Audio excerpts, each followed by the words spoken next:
পঞ্চম শ্রেণীর প্রিয় শিক্ষার্থীরা, আরেকটি নতুন পর্ব নিয়ে তোমাদের মাঝে উপস্থিত হলাম। আর আজকের পর্বে থাকছে তোমাদের চতুর্থ অধ্যায়ের গাণিতিক প্রতীক অধ্যায়ের 5 নম্বরের যে সৃজনশীল প্রশ্নটি ছিল, এই প্রশ্নটি খুব সহজ সমাধান।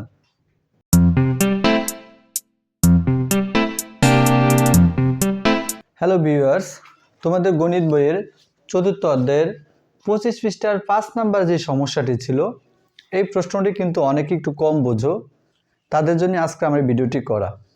তো তোমরা শুধু দেখতে থাকো। এই অঙ্কটা কত সহজে আমি সমাধান করে তোমাদেরকে দেখাই। 5 নম্বর অঙ্কটি ছিল ক প্যাকেট বিস্কিট এবং 1 বোতল পানীয়ের মূল্য একত্রে খ টাকা। এই খ টাকা কিসের দাম? ক প্যাকেট বিস্কুট এবং 1 বোতল পানীয়ের মূল্য একত্রে খ টাকা। এখন 1 প্যাকেট বিস্কিটের দাম 18 টাকা এবং 1 বোতল পানীয়ের মূল্য হচ্ছে 12 টাকা। এই বিস্কিটের দাম এবং পানির দাম একত্রে মিললে হবে খ টাকা। এখন এই প্রশ্নটা দিয়ে আমাকে 1, 2, 3 এই তিনটা প্রশ্নের সমাধান করতে হবে। 1 নম্বর প্রশ্ন বলা হয়েছে ক এবং খ এর সম্পর্কে একটি গাণিতিক বাক্যের মাধ্যমে লেখো। তো এটা কিভাবে তোমরা লিখবে দেখো। প্রথমে লিখবে তোমরা গাণিতিক বাক্যে,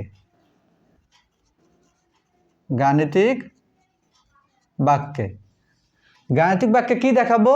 ক এবং খ এর সম্পর্ক। এখন দেখো ক এর মধ্যে কি, মানে কটা কিসের দাম? এই যে ক প্যাকেট বিস্কিট, ক প্যাকেট, যেমন আমরা বাজারে গিয়ে 1 packet 2 packet 3 packet 4 packet biscuit কিনি, এরকম বিস্কিটের সংখ্যা হচ্ছে ক প্যাকেট। তাহলে ক প্যাকেট বিস্কিট এবং 1 বোতল পানির মূল্য একত্রে খ টাকা। তাহলে এবার খেয়াল করো, 1 প্যাকেট বিস্কিটের দাম কয় টাকা? 18 টাকা। তাহলে 1 প্যাকেট বিস্কিটের দাম যদি 18 টাকা হয়, তাহলে আমরা বিস্কিটে কিনলাম কয় প্যাকেট? ক প্যাকেট। তাহলে এখানে দেবো আমরা ক। এটা বুঝতে পারছো তোমরা সবাই? 1 প্যাকেট বিস্কিটের দাম 18 টাকা, তাহলে এরকম কয় প্যাকেট বিস্কিট কিনলাম? ক প্যাকেট। এটা হচ্ছে বিস্কিটের দাম। এবং এটার সাথে এবং 1 বোতল পানির মূল্য 12 টাকা, তাহলে এটার সাথে আরও বাড়বে 12 টাকা। বুঝতে পারছি সবাই?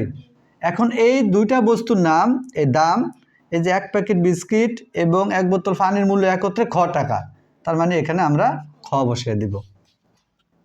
প্রিয় শিক্ষার্থীরা, এই হচ্ছে আমার 1 নম্বর প্রশ্নের খুব সহজ সমাধান। এরপর যদি আমরা খ নম্বর অঙ্কটা খেয়াল করি, 1 নম্বর অঙ্কে কিন্তু আর কোনো কাজ নেই, শুধু বলছে কি ক এবং খ এর সম্পর্কে একটি গাণিতিক বাক্যের মাধ্যমে লেখো। সম্পর্ক শুধু দেখাতে হবে, এটা কিন্তু বের করতে বলা হয় না। এরপর দেখো 2 নম্বর অঙ্কে কি বলছে, খ এর মান নির্ণয় করো যখন ক সমান 10। কি বলছে খেয়াল করো প্রিয় শিক্ষার্থীরা, খ এর মান নির্ণয় করো, মানে এখানে যে খ আছে এইখানে কত হবে এই মানটা আমাকে বের করতে হবে যখন ক সমান 10, মানে ক যেখানে আছে এখানে আমাদের 10 ধরতে হবে।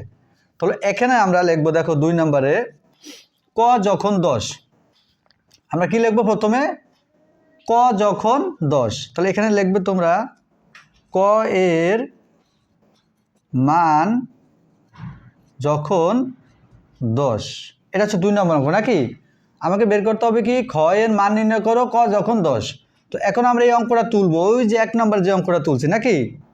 এখন অঙ্কটা যদি হচ্ছে আমাদের করে দেখো 18 গুণ ক যোগ 12 সমান খ। এবার খেয়াল করো, বা এই যে 18 গুণ কর মান কত?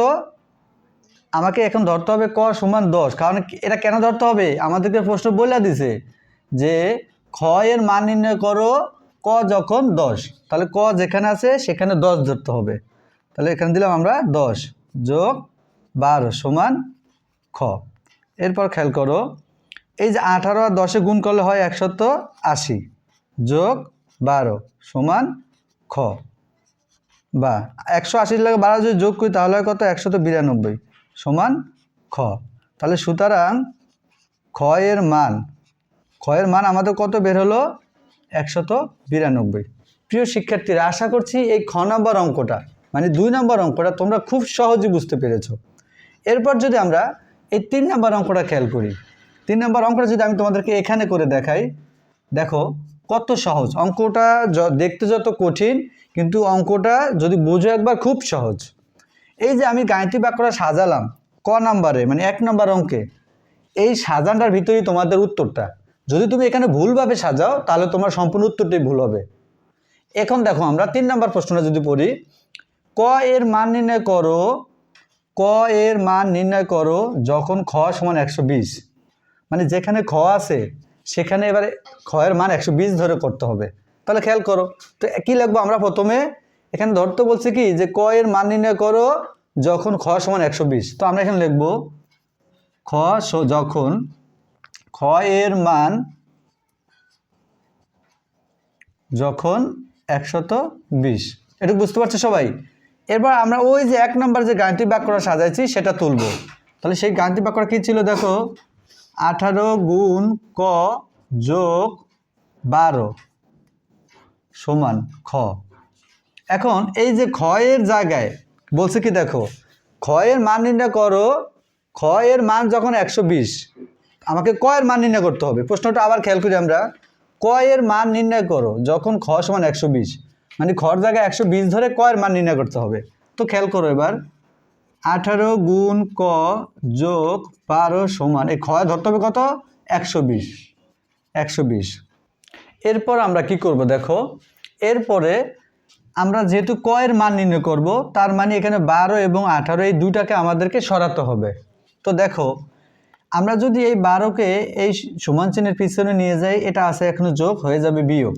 তাহলে দেখো কিভাবে করবে, 18 গুণ ক সমান 120, এই যে যোগ 12, এটা যদি সমান চিহ্নের পিছনে চলে যায় তাহলে হয় বিয়োগ 12, বা 18 গুণ ক সমান 120 থেকে যদি 12 বিয়োগ করি, 120 থেকে যদি 12 বিয়োগ করি তাহলে থাকে 108। তাহলে বা দেখো আমাদেরকে ক এর মান নির্ণয় করতে হবে, তো আমার কর সাথে যেটা আছে সেটাকে সরাতে হবে। তাহলে এই যে 18 কি আকারে আছে, 18 আছে গুণ আকারে, এই গুণটা যদি সমান চিহ্নের পিছনে চলে যায় তাহলে কি হয়ে যায়, ভাগ হয়ে যায়। তাহলে আমরা কি লিখবো দেখো, বা ক সমান 108, এই গুণটাও সমান চিহ্নের পিছনে চলে গেলে আসবে ভাগ 18, বা এখন 18 দিয়ে যদি আমি 108কে ভাগ করি তাহলে আসে 6। তাহলে সুতরাং ক এর মান 6। প্রিয় শিক্ষার্থীরা, 3 নম্বর অঙ্কে আমাকে বের করতে বলেছে ক এর মান নির্ণয় করো যখন খ সমান 120। তাহলে খ যেখানে আছে সেখানে 120 ধরে আমি ক এর মান পেলাম শুধু 6। এই অঙ্কটা আশা করছি খুব সহজেই তোমরা বুঝতে পেরেছো। তোমাদের এই অধ্যায়ের মোট 3টা অঙ্ক আছে এরকম সৃজনশীল, একটা অঙ্ক পারলে সবগুলো অঙ্ক তোমরা পারবে। এবং তোমাদেরকে আরেকটা কথা বলে রাখি, এই যে 18 গুণ ক সমান 12 সমান খ, এটা কিন্তু আমরা 1 নং থেকে পেলাম। এই বিষয়টা কিন্তু আমি একটু এড়িয়ে গেছি, তোমরা যদি আর একটু ক্লিয়ার করতে চাও, এই যে ক নাম্বারে যে অঙ্কটা পেলাম না, সেটা তো আমি প্রত্যেকটা অঙ্কে লিখলাম। এই যে 18 গুণ ক যোগ 12 সমান খ, 18 গুণ ক যোগ 12 সমান খ, এইটা কিন্তু আমরা এই যে ক নাম্বারে যে গাণিতিক বাক্যটা সাজালাম ওইখান থেকে কিন্তু দোনো জায়গায় ব্যবহার করছি। এজন্য আমরা এখানে লিখে দিতে পারো যে 1 নং থেকে পাই, 1 নং থেকে পাই, এই যে 1 নং থেকে পাই। তো এখানেও লিখে দিতে পারো, আবার এখানেও লিখে দিতে পারো, তাহলে একটু ক্লিয়ার হয়ে যাবে। 1 নং হতে পাই, এটা দিলে আর একটু ক্লিয়ার হয়ে যাবে, আর একটু ভালো করে তোমরা বুঝতে পারবে। প্রিয় শিক্ষার্থীরা, আশা করছি এই অঙ্কটা খুব ভালোভাবে তোমরা বুঝতে পেরেছো। যদি আমার ক্লাসগুলো তোমাদের ভালো লাগে তাহলে অবশ্যই সবাই লাইক, কমেন্ট, শেয়ার এবং সাবস্ক্রাইব করে চ্যানেলটির সাথে থাকবে।